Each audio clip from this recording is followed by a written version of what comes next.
그럼 결국에 무엇을 우리가 사야 되느냐 아니면 무엇을 관심 있어 봐야 되느냐라고 한다면 확실히 돈을 버는 것, 앞으로도 돈을 벌 수 있는 것, 저는 그것이 메모리 반도체다라고 하고 있고, 한국 주식시장이 왜 좋을까라고 하면 확실히 돈을 버는 것 플러스 이렇게 정부가 뭐 미국처럼 아니 선진국가처럼 어떤 결정권자가 대놓고 나서 앵커링 하는 것처럼 좋아질 겁니다, 정책으로 드라이브를 걸 겁니다 라고 하는 것 중에 하나가 주식시장, 그 가운데서 코스닥 시장이 있다는 것이죠.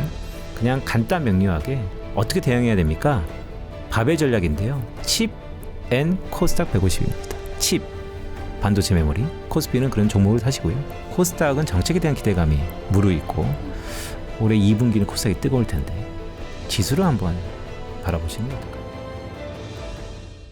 자, 언젠가부터 저희 3프로TV와 함께 하고 계시는 분인데, 여주사, 여전히 주도주를 사야 된다, 이런 얘기를 아주 간명하게 하고 있는데, 마침 그 주도주로 소개를 했던 하이닉스가 오늘 녹화일 기준으로 이제 막 마디 가격이라고 하죠, 100만 원을 육박하고 있는 시점에서 인터뷰를 하게 돼서 조금 더 긴장감을 갖고 할 것 같습니다. 새로운 코너입니다. 빈센트의 체크포인트, 첫 시간을 시작하겠습니다. 어서 오세요. 네, 안녕하세요. 빈센트입니다. 이름 모르는 사람이 많이 늘었죠? 아직도 뭐. 아니, 김두원은 모르는데 빈센트는 아는 사람이 더 많던데. 아, 그래요? 네.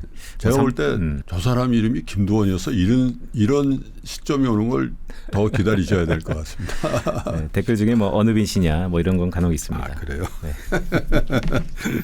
그건 좀 썰렁한 농담이었던 것 같습니다. 죄송합니다.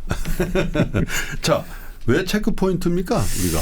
네, 왜 무슨 의미로 우리가 빈센트의 체크포인트라는 코너를 시작하게 됐나요? 네, 뭐 불확실성이 뉴노멀이다 네. 라는 얘기를 하는 것처럼 어제 오늘이 다르고 오늘 내일이 더 다르고, 네. 그러니까 변화가 무쌍한데 월마다 한 번씩은 리뷰를 잠깐 하면서 프리뷰를 해보는 그렇군요. 그 시점을 한번 담아보자 네. 라는 생각으로, 글쎄요, 뭐 체크포인트 제목은 어떠세요? 좋습니다. 오늘은요, 그래서 첫 번째 순서잖아요. 그래서 세 가지 체크포인트를 여러분께 같이 해드릴 텐데, 첫 번째는 야, 진짜 이 글로벌 경기 어디로 가는 거야? 요즘 그런 얘기 잘 안 하려고 하잖아요. 왜냐하면 개별 종목들 우리 주식시장이 워낙 뜨거우니까. 그런데 사실은 우리 주식시장도 어쨌든 글로벌 경기에 영향을 받는 한국 경기에 영향을 받습니다. 그래서 그걸 체크해드리고, 또 하나는 지금 미국이 무지 심각하잖아요. 트럼프 대통령의 이 관세를 그랜주리라고 하는 이 대법원에서 이거 위헌입니다 한 거예요. 이거 분열하는 겁니다. 근데 실제로 미국의 전언은 이제 선거 시즌이 돌입하고 있다라는 얘기죠. 중간선거. 세 번째는 그러면 어떤 대응 전략을 가지고 우리가 임해야 되는지, 그 체크포인트를 가지고 얘기를 하겠습니다. 첫 번째는 글로벌 경기입니다. 네. 모든 것은 펀더멘털이 가장 중요합니다. 우리가 주가가 워낙 많이 올랐기 때문에, 네. 또한 오늘 기준으로 1월달, 2월달 벌써 우리 코스피 지수가 작년의 한 절반 정도 상승폭을 보이고 있습니다. 지금 2달도 안 됐는데 작년 12개월 동안의 상승의 반 이상. 그렇죠. 작년에 코스피 지수가 75% 네. 상승했기 때문에 아직 2월이 한 며칠 남았지만 네. 적어도 한 30%에서 40% 사이 우리가 네. 상승하고 있으니까요. 한 절반 정도 왔다라고 할 수 대단한 있습니다. 상승세네요. 올해가 진짜네요, 사실. 그렇기 때문에 이쯤 되면 다들 이제 무섭다라고 하는데 불안하고 무서운 이유가 뭘까요?라고 네. 하면 결국 우리가 뭐 역사책 속에서 오랜 얘기다라고 할 수 있겠지만 경기가 과연 튼튼한가? 네. 그 부분을 다시 한번 되짚어 보면 네. 이러한 불안감을 다소 조금 해소하지 않을까라는 네. 생각에서 글로벌 경기를 점검하는 차원에서 갖고 왔고요. 다양한 매크로 지표들이 있죠. 그 시기마다 중요한 지표들이 있고 흘러 넘겨야 되는 지표들이 있는데 이 지표는 지금 시점에서 좀 중요해 보입니다. 네. 제가 화면을 하나 좀 갖고 왔는데, 자, OECD에서 우리나라, 그러니까 글로벌리 내놓으라는 20개 국가의 경기의 선행 지수를 다 종합해서 나타나는 지수가 있어요. 예. 그러니까 사실 바쁘면 이것만 보면 네. 글로벌 경기가 어떻게 흘러가는지를 볼 수 있는 겁니다. 그러네요. 이 녹색이죠. 글로벌 경기 지수, 경기 선행 지수라고 하는 건데 예. 이렇게 물결을 막 치지만 기준선이 되게 중요합니다. 지표는 해석이 되게 중요하기 때문에 그렇죠. 기준선이 100입니다. 네. 이 100이 의미하는 게 뭐냐면 1970년대부터 현재까지 평균입니다. 경기가 그냥 좋을 때도 있고 안 좋을 때도 있는데 평균선이 100이라는 거예요. 지금 100보다 훨씬 높이 있습니다. 그런데 이것이 무엇과 연동되냐라고 하면 혹자는 그거에 대해서 상당히 의구심을 갖고 있지만 결국에는 주가에 수렴하더라. 그렇죠. 따라서 글로벌 경기가 G20 국가들 경기 선행 지수가 상승세를 이어가고 있습니다. 더구나 확장 국면이라고 우리가 얘기를 하는데 네. 거기에 제가 보시기 편하게 MSCI 전 세계 주가 지수 글로벌 네. 주가입니다. 네. 가중 평균이고요. 그걸 이렇게 갖다 놨어요. 연동하네요. 네. 하기야 저게 연동 안 하면 네. 뭐 그냥 주식이라는 게 그냥 뭐래요? 그냥 로또처럼 되는 거죠. 경기하고 아무런 연관성이 없는 주식 시장이라는 건 그냥 운띠기가 될 수밖에 없잖아요. 맞습니다. 너무 중요한 포인트인데요. 그러니까 이런 국면 때문이죠. 그렇죠. 요 화면에 보시면 경기는 살짝 꼬꾸라지는데 네. 주가가 막 이렇게 폭등하는 시기. 네. 이럴 때를 지나온 사람들은 예.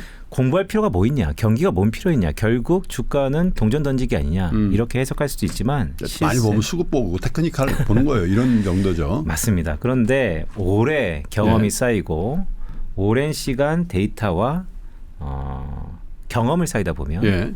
말씀 주셨던 것처럼 경기에 수렴하더라. 그래서 아하. 지금 글로벌 경기는 좋습니다. 얼마나 좋냐면 2025년 6월, 작년 6월부터 확장 국면에 들어섰다. 완연하네요. 그런데 이것을 가만 생각해 보시면요. 작년 6월부터 우리 코스피 지수가 달렸습니다. 그렇죠. 네. 하기야 작년 6월부터 이재명 정부가 시작하기도 했네요. 딱 그 시점이네요. 맞습니다. 작년 네. 6월부터 달리고 9월 달부터는 시세가 확대되고 지금까지 그 모멘텀이 이어지고 있죠. 올해 1월부터는 분출했고요. 맞습니다. 그죠? 네. 그래서 불안한 것은 뭐냐면 네. 겉으로 보여주는 가격만 놓고 보면 앞으로도 계속 불안할 겁니다. 왜냐하면 앞자리가 이제 계속 바뀔 거고. 네. 그런데 그럴 때일수록 이런 경제 지표를 보면서 경기가 어느 순간이냐라고 보면 그래도 중심을 잡을 수 있다라는 것을 첫 번째 드리고 싶은 말씀이고 네. 자, 두 번째는 최근에 뜨거운 미국입니다. 네. 올해 나스닥 지수가요. 연초 대비 수익률이요. 마이너스입니다. 뭐라고 해요? 지금 미국이 제일 슬러기시한 것 같아요. 맞습니다. 그죠? 네. 제일 좋다는 경제고 거의 지금 한 10년 이상 네. 세계 증시를 선도해온 데가 갑자기 작년 네. 말부터 뭔가 작동이 잘 안 되는 듯한 그죠? 맞습니다. 그것의 의미가 뭘까라는 것에 뭐 다양한 의견들이 있습니다. 예. 근데 제가 드리고 싶은 말씀은 앞에서 글로벌 경기를 측면에서 봤을 때 예. 화면에 보시는 건 좀 복잡해 보이지만 미국의 GDP 그 안에서 기여도예요. 그러니까 어떠한 부분들 뭐 소비냐 투자냐 수출이냐 이런 것들이 네. 미국 경제를 어느 정도 어느 부분으로 얼만큼 기여하는가. 그런데 이게 2월 말에 나온 지표거든요. 미국의 4분기 GDP 안 좋았습니다. 1.4% 성장했다 그래서 사람들 눈높이는 2% 3%에 가 있었는데 뚜껑을 열어보니까 그거의 절반도 못 미친 거예요. 그러다 보니까 미국 경제 안 좋다. 공교롭게 주가도 보니까 안 좋다. 예. 대부분 안 좋게 생각하는데 저는 데이터를 뜯어보니까 생각이 좀 다릅니다. 오히려 어떻게요? 좋은 것 같습니다. 미국이? 네. 어떤 면에서? 화면에 보시는 것처럼 제가 이제 빨간색으로 칠해놨는데요. 네. 이게 정부의 기여도입니다. 마이너스 0.9%포인트. 원래 경제 주체가 여러분 세 개잖아요. 정부, 기업, 가계. 맞습니다. 그중에 마이너스네요. 네. 저거는 굉장히 특이한 경우죠. 정부의 네. 기여도가 마이너스다. 맞습니다. 네. 뭐 간혹 나올 때도 있지만 이렇게 마이너스 폭이 큰 거. 왜냐하면 네. 미국 경제가 작년 4분기에 1.4% 성장했는데 네. 마이너스 0.9%포인트를 뒷걸음질치게 만들었으니까 예. 이게 원인이 뭘까? 이 원인을 파악을 잘하면 예. 앞으로도 2026년에도 미국 경제는 안 좋다라고 얘기할 수 있을 던지 아니면 아니다. 아니든지. 그렇죠. 저건 일회적인 거니까. 맞습니다. 예. 그런데 미국이 작년 4분기에 43일 동안 정부가 잠시 중단되었던 셧다운이라는 게 있었죠. 그렇죠. 네, 일시적인 현상이라는 겁니다. 음. 이렇게 놓고 보면 100%다 성장의 플러스 요인은 아니겠지만 예. 그래도 미국 경제 2% 정도 수준 가능하다. 올해 네. 그래서 작년보다 더 좋아지는 거네요. 저는 어쨌든. 말씀하셨던 것처럼 지금 미국 경제의 눈높이가 2% 중후반입니다. 예. 좀 더 아카데믹하게 말씀드리면 미국의 잠재 성장률은 한 1.6%에서 8% 수준이에요. 그러니까 그 정도가 평타라는 것이죠.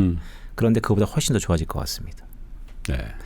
그래서 전반적으로 이 부분이 의미하는 게 뭐냐면 글로벌 경기도 확장 국면에 들어섰고 주가의 상승 압력을 높이고 있고 지난 4분기 미국 경제가 살짝 안 좋았다고 했지만 그거는 데이터상이고 실제 일시적인 요인을 차치하고 놓고 보면 네. 좋다. 근데 여기에 수입 수출의 관계도 있네요. 맞습니다. 수입이 이렇게 줄었던 것도 결국에는 어떤 국가의 순수출이 마이너스면 GDP에는 마이너스 요인입니다. 그렇죠. 근데 미국은 수입이 좋아야지 네. 글로벌 경제가 좋다라는 것을 의미합니다. 네. 미국은 기축통화를 통해서 다 사재끼니까요. 네. 그래서 이게 수입이 살짝 줄어든 것도 기본적으로 셧다운의 영향이 있다라는 말씀을 드립니다. 그래서 저것도 세계 경제에 네거티브하게 영향을 미쳤을 때인데 네. 저건 역시도 일회적일 가능성이 있다라고 맞습니다. 보시는 거네요. 자, 그래서 지금부터 일반 시청자분들이 여러 가지 뉴스 플로우 중에서 주목해야 되는 것은 미국 경제 또 셧다운인가? 또 43일 이상 되는가? 이러면 잘못 투자에 대한 판단을 완전히 바꿀 수 있는 그런 이벤트일 수 있는데 저는 그럴 가능성은 좀 낮아 보입니다. 셧다운 문제는 이제 해결된 거잖아요. 완전히 해결되지는 않습니다. 그래도 해결 쪽으로 간 거잖아요. 그렇죠. 가닥은 왜냐면 올해 선거도 있고 복잡하니까 서로 첨예하게 싸우는 것은 잠시 묻어두고 선거 끝나고 보자라는 네. 스탠스로 흘러가고는 있긴 합니다. 그래요. 자, 근데 이제 문제는 우리죠. 이게 이제 미국이 최근에 이제 리쇼어링 하고 있잖아요. 네. 근데 이 리쇼어링이라는 게 사실은 오바마 정부 때부터 바이든 정부 때부터 계속해서 여태까지 오고 있는 그런 큰 정책 기조인데 최근 가시적으로 조금씩 나타나는 데이터들이 있습니다. 예. 그러니까 왜 이렇게 데이터를 좀 말씀드리냐면 불안하니까 근거를 갖고 좀 얘기해 보자라는 의미에서 데이터를 계속 말씀드리는 거고 미국의 제조업을 대변하는 지수가 하나 있어요. 네. 공급자 관리 협회라는 곳에서 네. 우리나라로 따지면 뭐 통계청 같은 곳이죠. ISM에서 제조업 신규 수주라는 걸 발표합니다. 저 설문조사 하는 겁니다. 맞습니다. 예. 그러니까 미래에 대해서 주문을 얼마나 늘릴 그렇죠. 거냐. 그런데 최근에 보세요. 독색입니다. 급등하고 있습니다. 음. 아니 경기가 안 좋다는데 주문이 급증하고 있습니다. 저것도요, 여러분.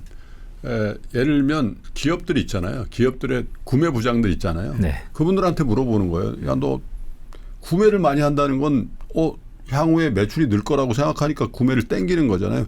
그분들이 설문하는데 저게 0 이상 되면 좋은 거고 0 이하 되면 50 이상 되면 좋은 거고 50 네. 이하로 가면 나쁜 건데 지금 보니까 기울기가 굉장히 가파르게 좋아지고 있네요. 맞습니다. 그러니까 두 가지를 보셔야 되는데 김 프로님 말씀 주셨던 것처럼 중요한 것은 기울기 상승 폭입니다. 네.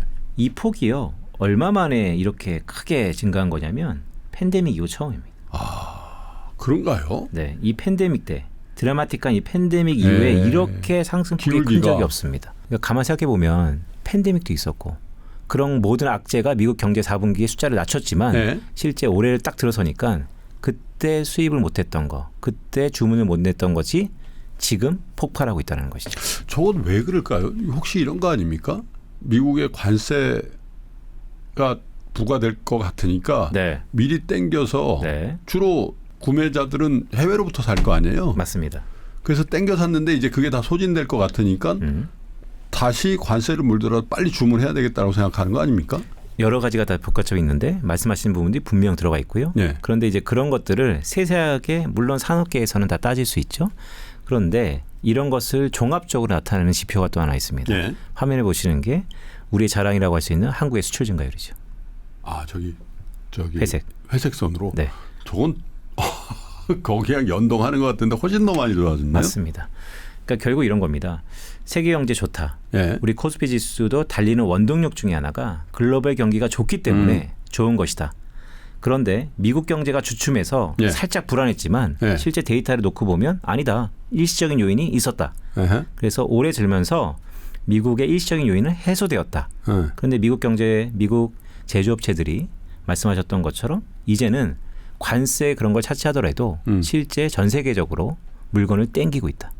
근데 그중에 가장 중심에는 또 AI가 있겠죠. 반도체가 있겠죠. 네. 등등. 거기서 한국의 수출 제품이 드라마틱하게 상승 모멘텀을 타고 있다. 그래서 우리 주식이 주도주 위주로 오를 수밖에 없는 상황이 연출이 된 거군요. 맞습니다. 실적이 워낙 좋으니까. 그래서 밀사 여주사. 야. 자, 이러다 보니까 뭐 혹자는 이런 얘기도 하죠. 다 좋다. 그런데 너무나 K자다. 시가총액 상위 거의 절반 정도, 그러니까 정확히 얘기하면 30.6% 정도 되는데 네. 전자닉스만 달리고 나머지는 너무나 소외돼 있다. 수출 경기 좋은 건 오케이. 하지만 내수 경기 너무나 안 좋다. 그런데 그것 자체가 최근에 뉴노멀이다라는 음. 말씀도 조심스럽게 드립니다. 하긴 어제도 제가 그 아는 분들이랑 꽤 유명한 식당에 갔는데요. 이렇게 증시도 좋고 그러면 네. 저 손님이 바글바글 할 줄 알았거든요. 9시 정도 됐는데 저희만 있는 거예요. 네, 네. 그래서 빨리 서둘러서 나오고 했는데 그게 어떻게 보면 어떤 삶의 패턴이 바뀌는 거지. 그거 자체를 경기가 뭐 무지하게 급냉했네. 막 그런 얘기를 많이 하는데 좀 혼돈스럽더라고요. 이게 약간 삶의 패턴이 우리도 팬데믹이 완전히 바뀐 걸 네. 다른 데서 소비하는 거를 저녁에 식당에 얼마나 사람이 있는가, 술집에 사람이 얼마나 있는가 이걸 가지고 자꾸 저희 같은 세대들은 평가하거든요. 네. 그런데 그건 약간 착시가 있는 것 같아요. 한국 사회에서 어떻게 보면 김프로님도 시니어 중에 네. 한 분이니까 시니어들의 그동안 경험했던 것이 그러니까요. 맞는 부분이 있습니다. 네. 그런데 최근에 요즘에요. 아침에 출근할 때 문 앞에 네. 턱 하고 걸리지 않으면 이상합니다. 그러니까 그만큼 생활 패턴이 달리고 말씀하셨던 것처럼 소비의 주체와 채널이 바뀌었다는 것을 인지하면서 바라볼 필요가 있다라는 말씀도 드립니다. 그러니까 자기 경험으로 그냥 다 해석하다 보면 굉장히 어쩌면 지금 주식시장도 그런 것 같아요. 저 같은 뭐 한 3, 40년 투자한 사람들이 실수하기 굉장히 좋은 시장이었지 않나. 왜? 하이닉스가 100만 원 간다고? 하이닉스 몇천 원짜리를 봤거든요, 저희가. 네. 여러분 몇만 원도 아니고 몇천 원짜리를 봤어요, 저는. 그러니까 이게 그걸 못 보고 한 몇십만 원서부터 본 분들하고 몇천 원대 본 저의 하이닉스에 대한 생각은 정말 다를 수밖에 없거든요. 하이닉스 내일 부도난다는 얘기를 엄청 많이 들었던 세대란 말이에요. 네. 실제로. 맞죠. 그러니까 익숙한 것과의 이별을 준비해야 될 때다라는 것을 많은 얘기들을 하면서도 실제 받아들이기까지는 시간이 좀 걸릴 거라 보고 그런데 받아들이는 것에 방점이 있다는 게 하나의 포인트고요. 두 번째는요. 시간이 걸리는데요. 그 시간은 어떠한 계기에 의해서 완전히 단축되거나 아니면 무너지는데요. 네. 저는 그것이 과거의 금목이랑 비슷한 우리 국민주였던 하이닉스가 이제는 황제주의 등극을 앞두고 있다는 것이 하나의 계기가 되지 않을까라고도 보고 있습니다. 자, 참 중요한 말씀 하셨네요. 투자라는 게 사실 물론 불변의 법칙들이 있어요. 예를 들면 포트폴리오를 해야 된다. 그리고 워런 버핏이 늘 얘기하듯이 좋은 기업을 비교적 합리적인 가격에 사야 된다. 뭐 그런 것들은 어느 국면에서나 다 맞는 얘기죠. 그런데 사실 투자의 강론으로 들어가 보면 그 시대에 맞는 투자의 방법론 같은 것들도 여전히 존재하는 거니까 너무 여러분들이 익숙한 투자의 관점에 대해서 좀 호방하게 그런 면도 있겠네. 그냥 약간 저는 이걸 호방함과 관대함이라고 표현하는데 네. 다른 의견에 대해서 좀 관대하게 들어주는 분들이 대체로 부자 되는 분들이 많더라고요. 거꾸로 부자들이 그런 건지 뭐 그런 분들이 부자가 되는 건지는 정확하게 모르겠는데 너무 자기의 주장만 그냥 계속 강하게 피력하는 분들이 부자가 많은지에 대해서는 잘 모르겠어요. 좀 관대하고 호방하게 그런 의견들을 좀 들어보는 것도 이번 기회에 한번 생각해 볼 체크 포인트 다시 일이 아닌가 그런 생각이 드네요. 자, 체크 포인트 2로 넘어가겠습니다. 미국 얘기를 본격적으로 좀 해볼 텐데요. 미국이 이렇게 진짜 분열돼 가고 있다. 그것도 트럼프라는 대통령에 의해서 좀 심각하게 바라보아야 되는 거 아닌가 그런 생각이 드는데요. 가장 빠른 게 뭘까라고 하면 단기 자금인 것 같습니다. 네. 그러니까 돈에는 인정이 없다는 얘기도 있죠. 네. 작년 하반기부터 네. 올해 모두의 나스닥이 올해 들어서 마이너스입니다. 이런 얘기도 드렸지만 탈미국 이 자금들이 결국에는 어디론가 이동할 것이다. 거기를 우리가 미리 가서 선점하자. 이런 얘기가 꽤 있었거든요. 조금씩 균열이 나타난 것 같긴 합니다. 물론 다양성은 저는 궁극적으로 좋다라고 봅니다. 왜냐하면 다양성은 여유로운 사회에서 받아들일 수 있는 특혜 같은 거니까요. 하지만 과거에는 하나의 목소리를 냈던 어떤 단체가 최근에 이견이 분분하다라고 하면 결국에는 좋겠지만 그 과정 속에서 불확실성이 높아진다라는 게 문제입니다. 최근에 미국의 연준이 그렇습니다. 연준은 5월 달에 익숙했던 의장이 바뀝니다. 제롬 파월이 8년을 한 거죠. 그러니까. 맞습니다. 네, 2번 임기를 한 거죠. 네, 역사가 평가하겠지만 그를 호기롭게 임명했던 그 행정부에 의해서 글쎄요 이런 표현이 정확한지 모르겠지만 어떻게 보면 강압적으로 아니면 조금 더 터프하게 여러분 제롬 파월 8년 전에 임명한 게 트럼프입니다. 그때도 좀 깜짝 임명이라고 했잖아요. 맞습니다. 경제학자 출신도 아니고 유대인 출신도 아닌 첫 번째 케이스에 연준 의장을 그때는 얼마나 사이가 좋았어요. 그죠? 그렇죠. 그런데 과거의 연준 의장들이 지금 제롬 파월을 리스펙하는 것은 그가 잘했다라고도 볼 수 있을 것 같습니다. 왜냐하면 어떻게 보면 같은 라인이 아닌데도 그래도 상당히 의미 있다라는 얘기를 많이 하고 있으니까요. 근데 어쨌든 화면에 보시는 것처럼 최근 연준 위원들 안에서의 이견이 분분한데요. 그것을 저는 어떻게 모니터링 하냐면 예. 뭐 각각 연준 의원들이 나와서 이런저런 얘기도 할 수 있죠. 그런데 그런 것들보다 결국 분기마다 한 번씩 발표하는 이 다플렛 점도표를 통해서입니다. 점도표는 올해 들어서 조금 눈여겨봐야 되는 것은 여기 밑단에 있는 이런 점들 있잖아요. 요거는 좀 무시할 필요가 있습니다. 저건 워낙 극단적인 거니까. 네, 그리고 트럼프 대통령이 임시적으로 네. 이란 이사를 넣어놨기 때문에 그럼에도 불구하고 최고단에 있는 점과 아랫단에 있는 점의 이 폭이 그래도 크다라는 것입니다. 그러네요. 이 폭이 크면 어떤 걸 의미할까요? 라고 하면 상황이 급변하잖아요. 그러면 하나의 목소리 내기까지 시간이 걸린다는 겁니다. 주식시장에서 가장 싫어하는 이 불확실성이 증폭된다는 것입니다. 네. 그동안 연준이 보여줬던 것은 어떤 일이 벌어지면 당장 그날 100bp 인하하고 200bp 인하하고 최종 대부자 역할을 하고 되게 적시성 있게 일사불란한. 맞습니다. 그게 연준이 21세기 미국의 금융시장을 떠받쳤던 가장 큰 힘입니다. 특히 2008년 이후에 굉장히 민첩하게 시장이 대응했던 결과가 사실은 지금 우리가 누리는 S&P, 나스닥의 지수일 수도 있죠. 맞습니다. 팬데믹 때도 마찬가지였습니다. 그렇죠. 깜짝스럽게 과감하게. 예. 근데 그랬었던 이유는 두 가지입니다. 하나는 의장에 대한 리더십과 예. 두 번째는 의장을 따랐던 연준 위원들의 한 목소리. 예. 근데 지금은 그렇게 보이지 않다라는 것입니다. 분열됐죠. 맞습니다. 이때 만약에 리스크가 온다면 위기가 예. 온다면 그래서 시장은 불안해하는 겁니다. 만약에 연준 의장이 새로이 케빈 워시 의장이 5월 달에 임명할 때 될 텐데요.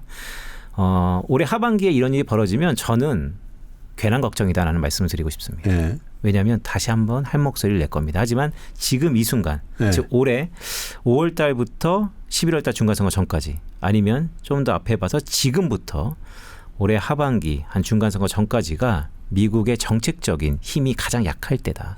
그래서 이때 대외적인 불확실성이 상당히 미국 경제를 위태롭게 할 수 있고 그런 의미에서 주가는 모든 걸 다 먼저 반응하잖아요.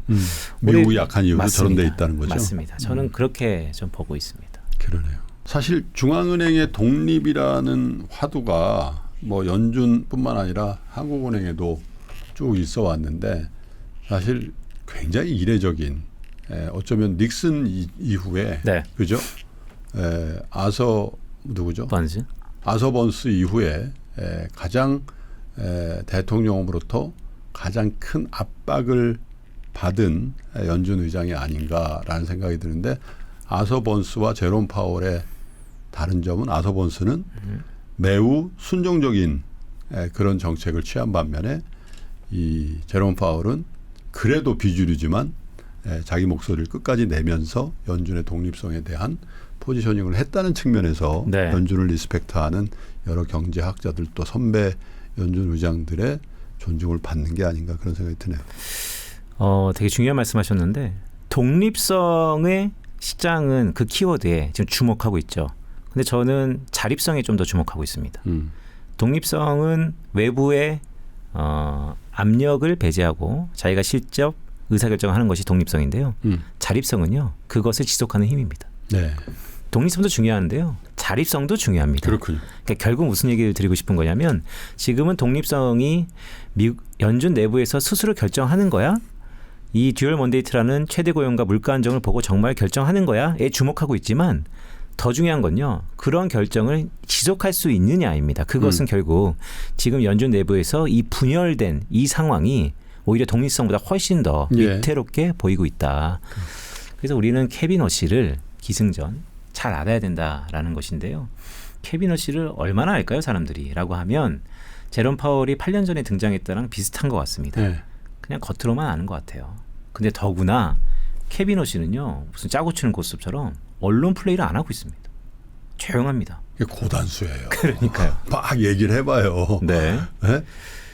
여러 가지 상상을 하게 만드는 그러니까요. 것이죠. 그렇기 때문에 제가 너무 궁금해서 이 사람을 도대체 어떻게 할 수 있을까의 중간 소고의 결과는 그의 스승을 한번 찾아가 보자. 누굽니까? 시장에서 그의 스승이라고 매칭시키는 사람 중에 하나가 이 드래켄밀러입니다. 예. 드래켄밀러는 금융투자업자들이 유명한 화끈해서 좋아하죠. 투자주죠. 네, 맞습니다. 일단 경제학자고요. 매크로를 보고 있습니다. 그런데 케빈 어시와의 인연은요. 듀케인 패밀리 오피스라고 해서 이 네. 듀케인 캐피탈 매니지먼트 그러니까 드래켄밀러가 사실 소로스 퀀텀 점프에서 활약한 다음에 돈을 좀 벌고 패밀리 오피스를 세웠는데 거기서 케빈 어시랑 연이 있습니다. 네. 어쨌든 드래켄밀러는 한마디로 기울면 확실히 끝까지 과감하게 베팅하고 아닌가벼라고 하면 바로 손절 때립니다. 네. 그런 드래켄밀러 밑에서 철학에서 젊은 시절을 상당히 트레이닝 받았던 케빈 어시가 네. 지금의 연준 내부에 들어가서 어떤 것을 할까 한쪽으로 확률이 기울면 과감하게 베팅할 것이다. 네. 지금의 연준을 바라볼 때 금리를 내릴 것이냐 올릴 것이냐 동결할 것이냐 아직 기울지 않았습니다. 한쪽으로 기울면 시장이 생각한 것보다 확실히 과감히 액션을 취할 거다라는 생각을 갖고 있습니다. 어영부영할 것 같지 않다는 거죠. 맞습니다. 저는 그것이 미국의 지금의 이런 불안감, 이견을 상당 부분 낮추는 역할을 할 것이다. 드래켄밀러가 저 자료를 보니까 소로스가 BOE라고 하죠. 뱅크 오브 잉글랜드를 공격했던 적이 있지 않습니까? 그래서 1992년이라고 기억이 나는데 왜냐면 제가 증권에서 들어간 해였거든요. 난리 났었죠. 영국의 자존심이라고는 맞습니다. 뱅크 오브 잉글랜드가 소로즈라는 개인한테 굴복하는 그걸 실행했던 사람이군요. 맞습니다. 선봉이 섰던 사람이고요. 소로스가 기획을 했겠지만 실제 액션을 한 건 기획자와 액션을 하시는 분들의 그 간격이 적으면 적을수록 결과는 증폭되는데 거기에 상당한 역할을 했다. 그렇군요. 그래서 이것이 중요한 거는 또 하나인데요. 거시경제학자면서 유동성을 믿는다는 게 이례적입니다. 보통 어떤 걸 분석할 때 펀더멘털이라는 걸 우리는 분석을 하고 유동성으로 모든 거를 해석하다 보면 사실 답이 없죠. 네. 주가 왜 올라? 그냥 사니까. 왜 떨어져? 파니까. 그러다 보면 그게 맞는다 하더라도 거시경제학자가 그런 의견을 내기는 참 힘든데 이 드래켄밀러는 경험적으로 유동성이 펀더멘털보다 시장에 금융시장에 영향을 훨씬 더 준다. 케빈 어시가 이런 얘기를 하고 있죠. 내가 연준에 들어가면 초심으로 돌아가야 될 것이다. 이제는 비정통적인 대차대표 축소와 확대를 차치하고 금리 인상과 인하를 갖고 물가를 타겟팅할 것이다. 네. 그리고 유동성에 대한 힘을 그 누구보다도 알고 있다는 것이 시장을 잘 이해하고 있다라고도 저는 해석을 하고 있습니다. 이제 몇 달 있으면 연준을 이끌는 케빈 워시를 그냥 우리가 고식적으로 분류하는 매파냐 비둘기파냐 이 양분법으로 이분법으로 분류해놓고 여러분들의 시황관을 거기에 짜맞출 필요는 없다라고 지금 빈센트가 얘기하고 있는 거죠. 네, 맞습니다. 왜냐하면 우리는 케빈 워시를 모른다. 네. 네, 그래서 저도 그를 알고 싶어도 너무 궁금한데요. 챗 GPT도 모른다고 합니다. 그래서 한 30년 전에, 20년 전에 그의 발자취를 하나하나씩 트래킹하고 있습니다. 그 발자취 중에 하나가 여러분 이제 다 아시는 상황이 됐습니다마는 유명한 세계 굴제 화장품 회사인 에스티로더의 사위입니다. 이 사람은 굉장히 유연한 사람일 것이다. 사실 왼쪽이냐 오른쪽이냐 혹은 비둘기냐 매냐 딱 이렇게 극단적으로 난 이거니까 난 나의 길을 간다. 이런 사람은 그런 포지션은 잘 안 하죠. 맞습니다. 유연한. 맞습니다. 그러니까 그린스펀 의장 이후에 그린스펀은 되게 유연하지 않았죠. 하지만 결과적으로는 좋았죠. 그런데 그 이후에 연준 의장들이 세상을 많이 바꿔왔는데 그들의 중심에는 강한 듯 하지만 유연했다. 네. 어떠한 주장을 펴기 전까지 상당히 유연함이 있었다. 그런 부분에서 케빈 어시를 평가할 수 있을 것 같다라는 생각도 듭니다. 지금은 그 케빈 어시에 대한 소동은 사실 좀 잠복해 있는 것 같아요. 한 달 전쯤 벌써 한 달쯤 됐나요? 지명됐을 때 난리 났었잖아요. 저는 빈센트하고 그때 사적으로 얘기했는데 왜 난리지 이렇게 그런 얘기를 했었잖아요. 근데 그 난리는 불과 하루 이틀 만에 잠복해 버렸는데 지금은 사실 미국 연방대법원에 이거 상호관세 이거 무효야. 네. 그리고 트럼프가 곧장 그래요 땡큐 그러면서 다시 15% 올려버리는 그런 상황이 연출이 됐단 말이죠. 거기다 5% 더 추가했나요? 네. 네. 어떻게 될 것 같습니까? 이 행정부와 사법부 간에. 네. 불협화음이죠. 예. 승자와 패자는 분명히 있을 겁니다. 예. 그런데 시간이 오래 갈수록 둘 다 패자일 겁니다. 그런데 먼저 패자가 될 가능성이 높은 것은 트럼프입니까? 화면에 보시는 것처럼 요 타이트 때문입니다. 예. 지지율이 너무 떨어지고 있습니다. 물론 지지율은 예. 확고한 지지층이 있기 때문에 어떻게 보면 지지율이 뭘 의미가 있냐라고 볼 수 있습니다. 그래도 명분을 의미하는데 상당히 의미가 있고요. 예. 이렇게 추세적으로 내려가기도 참 힘듭니다. 간혹 싫다가도 좋아지는 게 또 미국인데 어찌됐건. 그래서 화면에 보시는 것처럼 이것이 이제 2월 마지막 주 주말부터 나왔던 핫 이슈이죠. 시장을 일단 긍정적으로 해석하는 사람들이 꽤 있어 보이고요. 다만 여전히 불확실성이 있다라고 보시는 분들도 있는 것 같습니다. 네. 저는 결론적으로 말씀드리면 불확실성은 오히려 없어 보입니다. 네, 관세는 계속 매길 겁니다. 다만 결론은 똑같고 과정이 다르겠죠. 근데 그 과정 속에서 수혜를 받는 국가, 수혜를 받는 상품, 수혜를 받는 기업이 있을 겁니다. 예. 하지만 지금 밀사 여주사가 중심에 있는 우리 한국 코스피는 이전보다 더 나빠질 건 없어 보입니다. 주도주가 반도체잖아요. 맞습니다. 반도체가 저 법원의 무효 판정과 그에 대한 트럼프의 거친 리액션에 네. 절대 피해 볼 업종은 아니다. 이전에 지난 작년 4월부터 예. 미국의 해방의 날 관세를 상호 관세 예. 그 이후에 느꼈던 다양한 관세에 대한 압박 그거 이상만큼 더 크게 나타날 것 같지 않다.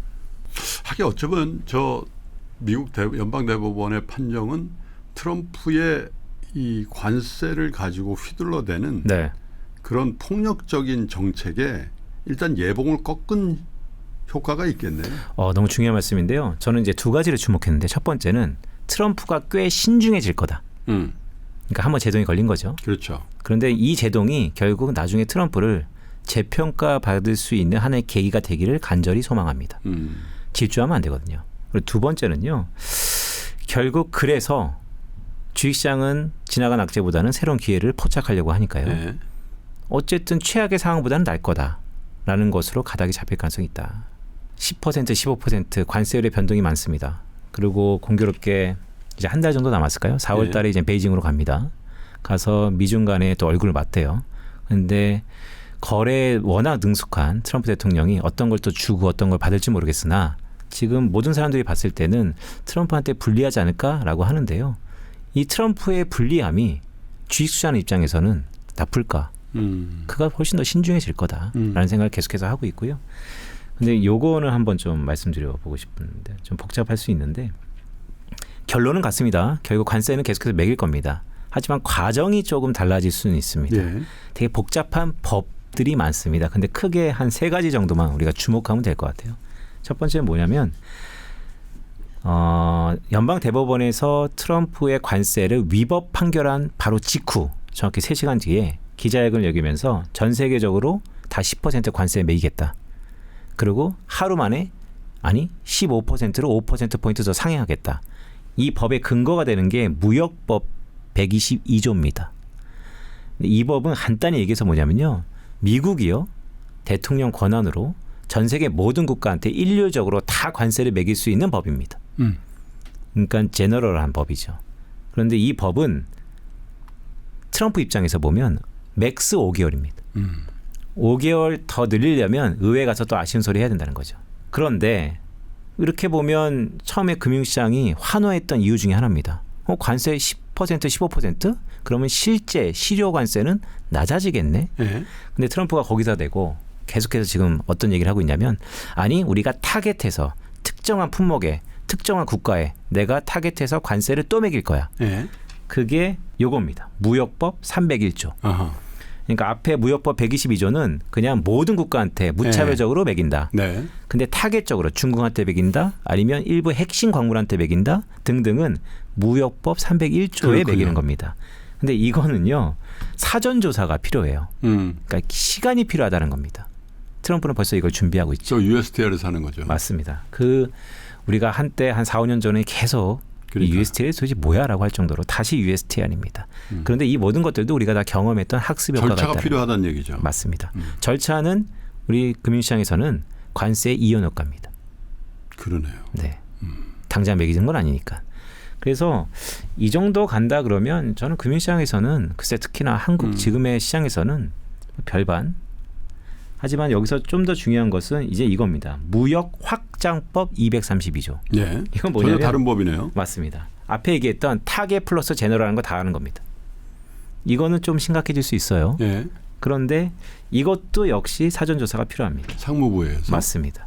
근데 쭉 한번 볼까요? 올해 2월 달 말경해서 연방 대법원이 위법 판결을 내렸다. 트럼프가 그냥 바빠졌죠. 예. 정확히 11월 달에 중간 선거가 있지만 프라이머리, 즉 예비 선거는 3월 달부터 시작입니다. 보름도 안 남았습니다. 그래서 네. 제가 뉴욕에 아는 그 미국 정치 전문가가 있거든요. 네. 그저께 저한테 카톡이 온 거예요. 미국은 완전 저 선거 시즌으로 돌입했습니다. 그래서 맞습니다. 11월인데 벌써 그래? 그 얘기군요. 맞습니다. 네. 사실 미국의 중간 선거는 이제 시작하는 겁니다. 그렇기 때문에 트럼프가 이 법대로 하면 조사하고 매기면 되고 조사하고 매기면 되고 그런데 조사하고 매겼을 경우에 과연 100% 나에게 이로울까? 모든 거는 다 완벽한 건 없죠. 생각이 복잡해지는 시즌이에요. 맞습니다. 신중합니다. 그래서 저는 주식시장에서 가만 보면 관세라는 악재는 이미 상수인데 그럼 여기서 강화되냐? 맞습니다. 저는 그렇게 보지 않습니다. 더구나 완전히 꽃놀이표가 하나 있죠. 환급. 환급도 해준다는 겁니다. 신청만 하면. 환급을 해준다는 게 아니라 해줘야 되는 거죠. 그죠? 근데 저는 해준답니다라고 말씀드렸던 네. 이유가 신청을 안 할 거라고? 미국 기업들은 수입업체들이 보통 관세를 내니까 네. 한두 업체들은 하는 것 같습니다. 페덱스 하는 것 같고. 그런데 글로벌 기업들 중에서 네. 서슬퍼런 트럼프 앞에서 신청할 수 있는 기업이 있을까? 그러면 이것은 이거죠. 만약에 신청해서 환급이 되면 단기적으로 기업의 재무제표에서는 긍정적인 효과가 있는 것이고 안 되면 여태까지 안 돼 왔으니까 안 된 대로 가고. 그래서 플러스 요인, 마이너스 요인을 한 발짝 뒤에서 겸허하게 보면 과연 이게 악재냐? 네, 저는 악재 그렇습니다. 같지는 않네요. 왜냐하면 환급은 신청자의 권한이니까 네. 만약에 원사이드하게 중간선거에서 트럼프가 패배를 한다면 용기를 내는 글로벌 기업들도 나오지 않겠어요? 어차피 저렇게 발목이 잡혀 있는데 네, 나의 권한인데 네, 그리고 어떤 회사의 입장에서는 내가 더 부과받는 것보다 이게 더 이익일 것 같은데 이렇게 생각하는 기업들도 있죠. 제가 볼 때는 유럽이나 호주나 이런 네. 데서 나올 수 있고요. 네, 대신 일본이나 한국에서는 그 눈치를 보고 있겠죠. 맞습니다. 네. 근데 실제로 네. 말씀하셨던 것처럼 그래서 미국의 카운터파티 민주당에서 법안을 좀 발의하려고 합니다. 네. 반드시 해줘라. 그럴 것 같아요. 네. 근데 저는 결과적으로 보면 물론 되게 중요한 이슈고 실물 경제에 영향을 미칠 수 있는 요인이지만 네. 왜냐하면 이런 재정에 대한 부담, 미국의 장기 금리의 상승, 금리 상승은 주식시장에 안 좋지 않느냐 이 수많은 레파토리 그다음에 방정식과 항등식이 작동할 텐데 그래도 그냥 무분별하게 관세가 위헌됐어? 트럼프의 불확실성이야? 그러면 네. 일단은 주식시장은 안 돼라고 맹목적으로 해석할 때는 아닌 것 같다. 자, 두 번째 체크 포인트인 미국 내 분열의 여파가 어떻게 시장에 영향을 줄 건지 이걸 다시 좀 정리해드리면 첫 번째 연준 내부의 분열이잖아요. 이거는 달러를 좀 약하게 만들 가능성이 있고 그렇게 달러가 약하게 되고 있다면 아마 미국 시장보다는 달러가 밖으로 나와서 수혜를 보는 신흥시장 그중에서도 지금 가장 각광받고 있는 신흥시장의 강자로 떠오르는 한국 시장에 나쁘지 않을 거다. 네. 지금 글로벌 이 작은 플로우도 보면 압도적으로 한국에 들어오는 그 차트들을 보여드리고 있잖아요. 두 번째 차기 케빈 워시 연준 의장의 지명 역시 이걸 그냥 악재로만 받아들일 필요는 없다라는 게 빈센트의 체크 포인트가 같고 연방대법원의 상호관세 무효 판결과 트럼프의 거친 반응 역시 개별 기업단에서는 nothing to lose라고 할까요? 별로 잃을 건 없는 그런 카드가 아닌가 이런 생각을 정리해서 볼 때 한국 시장에 크게 악재로 볼 필요는 없을 거다라는 그런 정리가 되겠군요. 네, 오히려 저는 업사이드 리스크 열려 있다. 맞습니다. 그렇군요. 자, 세 번째 체크 포인트. 그러면 우리는 어떻게 대응하고 어떤 전략을 짜야 될지 마지막으로 좀 들어보겠습니다. 네, 일단 공교롭게 오늘 2월 24일인데요. 네, 지금 닉스 100만 원입니다. 찍었네요. 네. 이런 날이 있습니다. 정말 격세지감이네요. 네, 이런 역사적인 날에 또 의장님과 함께해서 또 조석함회가 새로운데요. 그러네요. 화면에 보시면 우리가 이 AI 속에서의 데이터를 한번 볼까요? 네. 그러니까 매크로 데이터 중에서 AI라는 항목은 없습니다. 따라서 과거 뭐 GDP 안에서의 소프트웨어, 지적 투자 등등을 막 결합해서 이게 AI 거야라고 해서 다 애널리스트마다 분석을 하는 겁니다. 그런데 미국 연준에서요. 최근에 페이퍼가 하나 올라왔더라고요. 글로벌 AI 관련 수입이라는 것을 이렇게 제공하더라고요. 그래서 제가 요거를 최근에 우리 DDR4 보통 16기가도 보지만 이제 8기가도 봅니다. 현물 가격하고 이렇게 같이 그려봤습니다. 전 세계적으로 우리가 지금 통계가 아직 모호하지만 뭐 기업들마다 발표하지만 어쨌든 AI 관련된 뭔가 투자, 수입, 생산 드라마틱하게 올라가고 있고 이 추세는 상승되고 있고 이어지고 있고 거기에 최고 수혜는 우리 반도체 가격에 믿어 의심하지 말자. 지금 그 애널리스트 몇 년 차시죠? 저 이제 한 14년? 네. 14년 동안 저런 차트 보신 적 있어요? 14년 없고요. 아마 반도체 역사가 뭐 네. 14년인지 140년인지는 제가 정확히 모르겠는데 네. 저런 차트는 처음 나온 것 같습니다. 맞습니다. 무섭죠. 근데 이것을 우리 코스피로 살짝 한번 치환해서 생각을 해보면 지금 최근 코스피가 작년 하반기부터 이렇게 상승폭이 지금 큽니다. 네.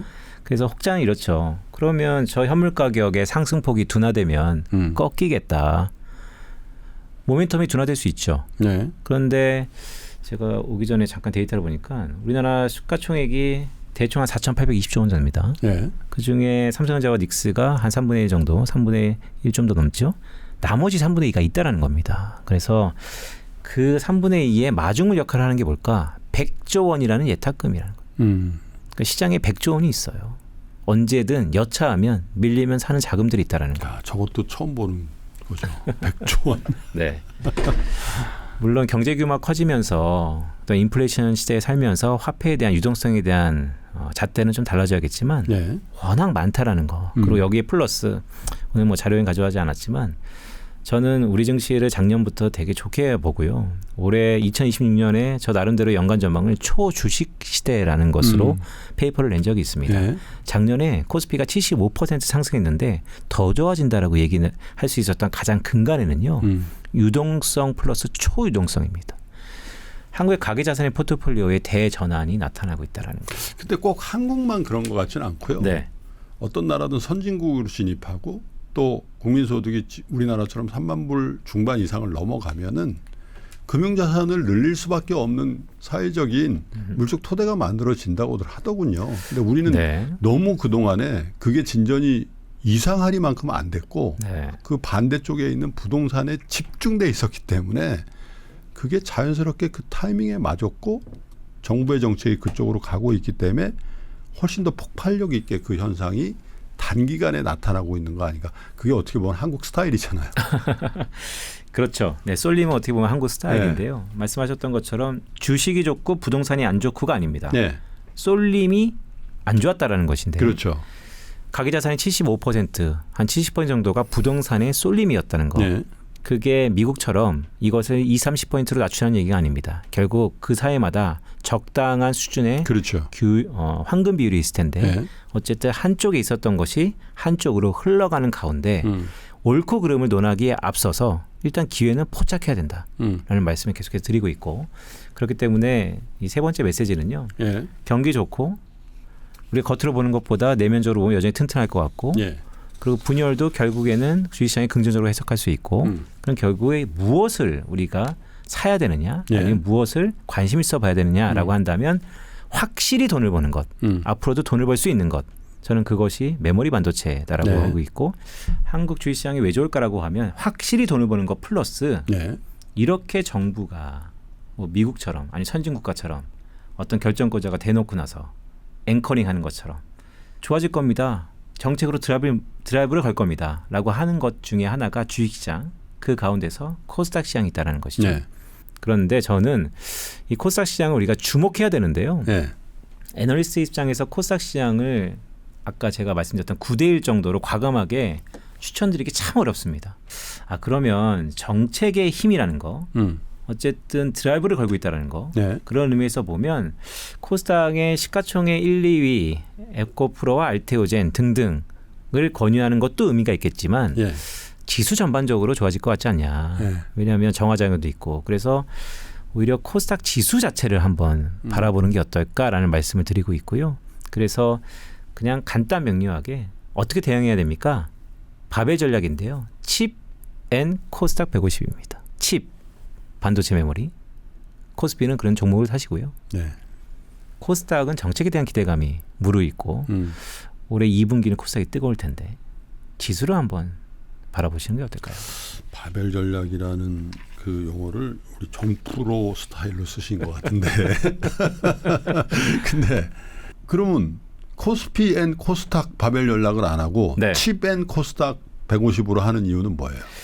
코스피 좋죠. 그런데 그 중에서 확실히 이전의 AI 효과, 쇼티지, 결핍, 가시성, 수익에 대한 기대, 이 교집합은 코스피 안에서도 종목으로 좀 더 추려질 수 있을 것 같고 네. 업종은 반도체고 그 안에서 시가총액 1등, 2등 눈에 너무나 보이기 때문에 그렇게 좀 집중해보자. 바벨 전략을 지금 체크 포인트를 주셨어요. 물론 요 두 가지 포트만 갖고 계시라는 건 아닌데 요 두 가지 포트를 상당 부분 갖고 계시면 시장의 흐름을 잘 타지 않겠냐. 이게 이제 빈센트의 체크 포인트네요. 네. 3차 상법 개정안이 네, 발의가 되고 통과가 됐더군요. 맞습니다. 보니까. 이제 자사주 의무 소각이 네, 현실화 되겠는데요. 네, 구주는 1년 6개월, 신주는 1년. 그래서 이제 자사주는 미국 따라가는 거죠. 네, 우리나라 워낙 주수가 많다 보니까 일본의 사례를 놓고 보더라도 주수를 좀 줄이면 주가는 이제 상승폭이 열려 있으니까요. 그래서 주주 환원 정책의 일환으로. 근데 이 모든 것들도 한 단계 뒤로 보면 네. 결국 정부의 정책이 어느 쪽으로 향하느냐. 가계 포트폴리오를 리밸런싱, 조정하고 있다. 그런데 올코올의 문제가 아니고 쏠림을 좀 완화시키고. 그렇죠. 근데 거기서 계속해서 드라이브를 걸고 있다. 장기 보유. 부동산만 오래 갖고 있어서 세금 혜택이 주는 게 아니고 주식도 주겠다. 거기 더 나아가서 자사주를 샀으면 소각해라. 그런 것도 하나하나 트럼프처럼 이제 행정명령 비슷할까요? 그렇게 법제화되고 있다. 아니 행정명령이 아니라 국회에서 발의해서 그러니까요. 국회에서 통과한 거니까 네네. 민의를 받아서 한 거라고 봐야 되죠. 트럼프의 그냥 나홀로 정책 같은 건 아니죠. 굉장히 우리 국민들의 많은 여론을 받아서 지금 하고 있는 건데 글쎄요.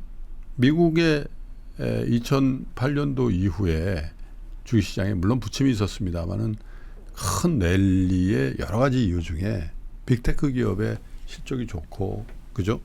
압도적인 시장 지배력을 갖춘 이유도 있겠습니다만은 지속적으로 자사주를 매입하고 그 자사주는 100% 소각을 해왔으니까 수요 공급이라는 측면에서 증자를 안 하고 네. 계속 소각을 하니까 그 소각한 퍼센테이지만큼 주가는 오를 수밖에 없는 거잖아요. 산수죠. 산수잖아요. 네. 근데 우리는 거꾸로 갔던 거잖아요. 계속 신규로 상장하는 회사들은 들어오고 또 그 회사들이 시빈이 BW니 증자니 이런 것들 계속 해대는 상황에서 수요는 늘지 않고 네. 공급만 는 거잖아요. 그죠? 맞습니다. 그런 상황에서 어떻게 주식시장이 미국 같은 선형으로 오르는 시장이 되겠냐. 이런 반성을 하게 된 거고 그걸 이제 상법 3차 개정을 통해서 하는 건데 이 효과가 네. 어느 정도 있을 거라고 보세요? 개별 기업단에서? 이 효과는 그렇기 때문에 밀사입니다. 미국의 S&P 500을 지난 10년 동안 밀사죠. 네. 밀사 뭐냐면 밀리면 사자. 왜냐하면 장기 투자를 하게끔 만들었으니까요. 그래서 앞으로 정말로 장기 투자하는 겁니다. 이제는 상법 개정 3차도 거기에 연장선상이라고 보는데요. 미국뿐만 아니고 이제 한국도 네. 주식을 단타와 테마에 국한되는 게 아니고 장기적으로 맞아요. 계속해서 사야가고 모으고 그러면 밀리면 과감하게 사라. 아니면 또 이런 얘기도 들은 적이 있어요. 미리 사라고. 밀리면 의심하지 말고 사라. 진짜 여러분 그런 뉴스들을 많이 보고 전문가의 입을 통해서도 저희가 정말 귀에 못이 박히도록 들었던 말이 있잖아요. 한국 주식 호시적 나오면 그때 팔아야 된다고. 삼성전자 실적 발표할 때 서프라이즈 나오면 그날 주가 빠지잖아요. 정말 그 현상을 자연스럽게 얘기하고 있는 저 스스로도 모멸감을 느꼈거든요. 아니 실적이 좋은데 왜 팔지? 그렇잖아요. 네. 그게 물론 이제 시크리칼이고 뭐 이런 인더스트리의 특징도 있습니다만은 사실 우리 주식이 선형으로 올라가지 않고 이벤트성으로 계단식 혹은 박스에 갇힐 거라는 그 정말 고정관념에서 나오는 얘기들이잖아요. 그래서 이번 기회에 저는 네. 정말 소원이 있다면 밀리면 사자 뭐 이런 거가 아니더라도 실적이 좋은 기업을 계속 사야 된다. 네. 그리고 그거에 의지해서 투자하는 것이 투자의 A to Z다. 이런 마인드를 우리 시장 참여자 특히 개인 투자자 여러분들이 건강에 가지는 그 시점이 꼭 빨리 오기를 바라는 거죠. 좋은 말씀이죠. 그것을 애널리스트 목소리로 좀 말씀드리면 네. 그게 한국의 코리안 디스카운트의 해소입니다. 우리의 밸류에이션이 왜 미국과 달리 10배밖에 못 받느냐. 우리는 왜 20배를 받을 수 없느냐. 말씀드렸던 것처럼 장기 투자를 해나가면서 시크릿컬에서 탈피할 수 있는 안정적인 수익원이 바탕이 된다면 그것은 장기 투자이자 그리고 네.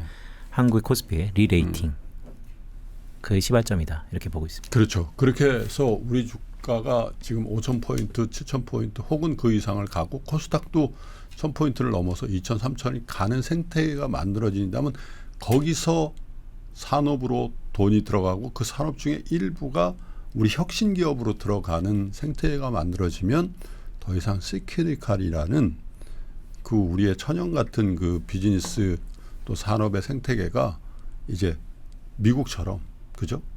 실적이 좋으면 올라가는 그런 창조적인 기업들로 조금씩 대체되어 나가지 않겠냐라는 그 희망을 주가지수를 통해서도 투영될 수 있지 않나 그런 희망을 갖는데 좀 기념비적인 날이네요 오늘. 네. 그러니까 이런 날 또 이런 기회를 주셨고 너무 좋고요. 근데 더 재밌는 건요. 100만 닉스인데 코스피가 아직 6천이 아닙니다. 아주 갈 길이 멀 것 같습니다. 마지막 멘트는 또 그렇게. 자, 빈센트의 체크포인트 저희가 신년을 맞아서 새롭게 여러분께 보내드리는 기획이자 코너입니다.